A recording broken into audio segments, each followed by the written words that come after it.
Hi guys, welcome back to my channel. So today in this video I would like to read an article entitled The Maritime Limitation Action. When you cannot avoid it, postpone it. In the 19th century, Congress passed the Limitation Act to induce capitalists to invest money in the maritime and shipping industries. The act achieves this purpose by exempting allegedly innocent vessel owners from any liability beyond the value of their vessel. In example, the limitation fund.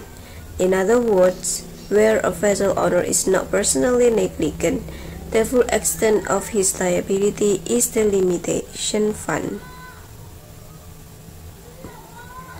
The Act applies to all kind vessels, including commercial boats, pleasure yachts, and even jet skis.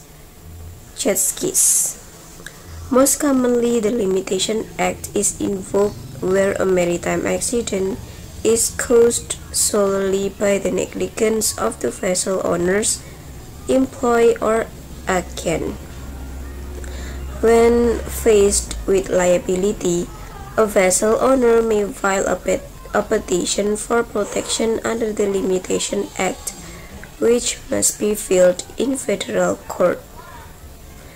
After the vessel owner deposits with the court an amount representing the full value of the vessel, the court issues a stay for all related claims against the vessel owner pending in any other volume, and direct all potential claimants to file their claims against the vessel owner in the federal court within a specific period of time. In a typical proceeding under the Limitation Act, if the vessel owner is found liable but limitation is granted, the court distributes the limitation fund among the claimants in an equitable proceeding known as the concursus. Without questions, the Limitation Act is an antiquated doctrine that serves to deny justice to victims of horrific maritime accident. For instance, the owner of a large, successful maritime corporation, in example, towboat company, marine salvage company, jet ski rental company, may be entitled to significantly reduce the value of injury claims caused by their employees. Additionally, injury victims are forced to bring their claim in admiralty jurisdiction upon the filing of a limitation petition, which deprives them of a jury trial. As discussed below, there are exceptions to these harsh procedural hurdles that must be at least in maritime injury cases. A. The conflict between the Limitation Act and claimant's right to jury trial. Federal courts have exclusive admiralty jurisdiction to determine whether the vessel owner is entitled to limited liability. However, some statutes that grants the federal court exclusive admiralty jurisdiction saves the suitors all other remedies to which they are otherwise entitled. 28 U.S.C.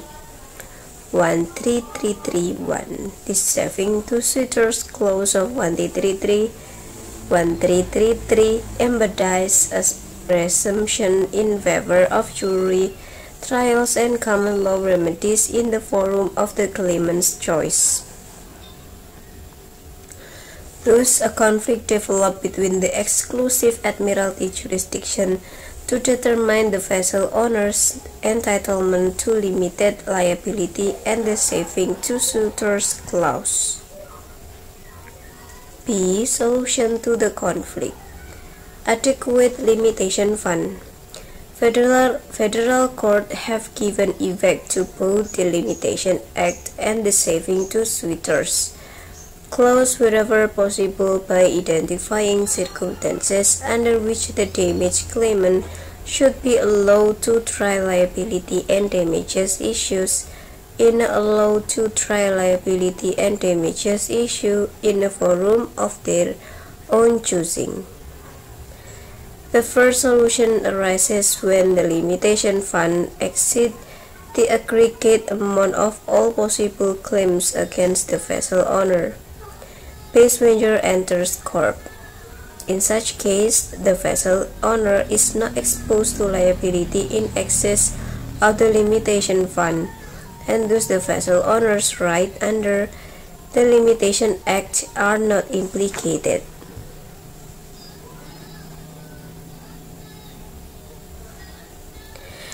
Therefore, if the vessel involved in the accident is a merge, yacht or cruise ship, simply stipulating that the limitation fund exceeds the value of the injuries will allow the claimant to bring his or her claim in state court before a jury.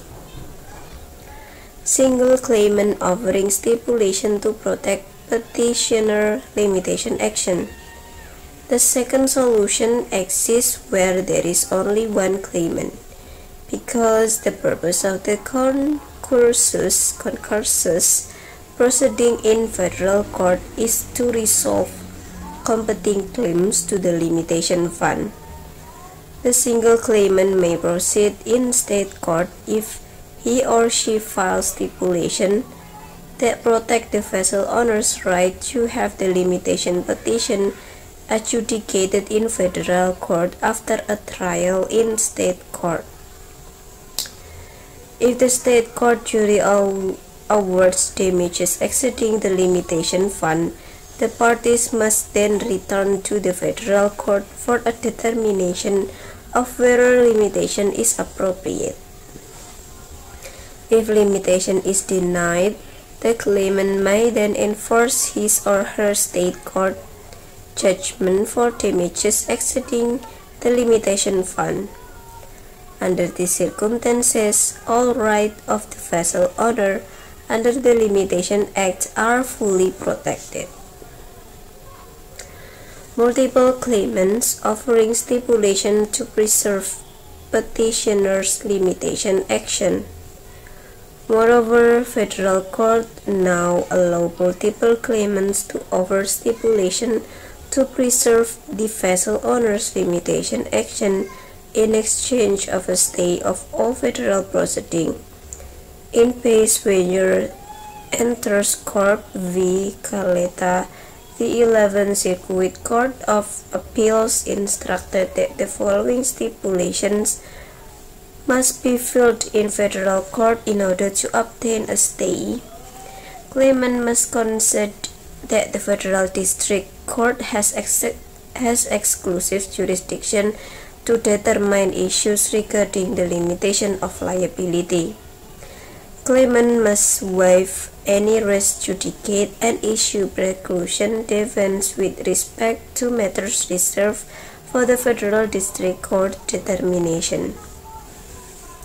Claimant must agree not to seek enforcement of any judgment issued by the state court or other forum until the limitation proceedings are concluded. Claimant must agree not to seek enforcement of any judgment for damages in excess of the available limitation fund if limitation is ultimately granted by the federal district court. Claimants must establish the priority of all claims, and stipulation must be signed by all claimants. If above stipulations are filled, there is no need for concursus, and the federal court will stay the limitation action and allow the claims to proceed in state court. These stipulations have been approved by every U.S. Circuit Court of Appeals. However, they are underutilized by plaintiff lawyers who may be unfamiliar with the procedure. So that's all the article. Bye bye and see you on my other video. Bye.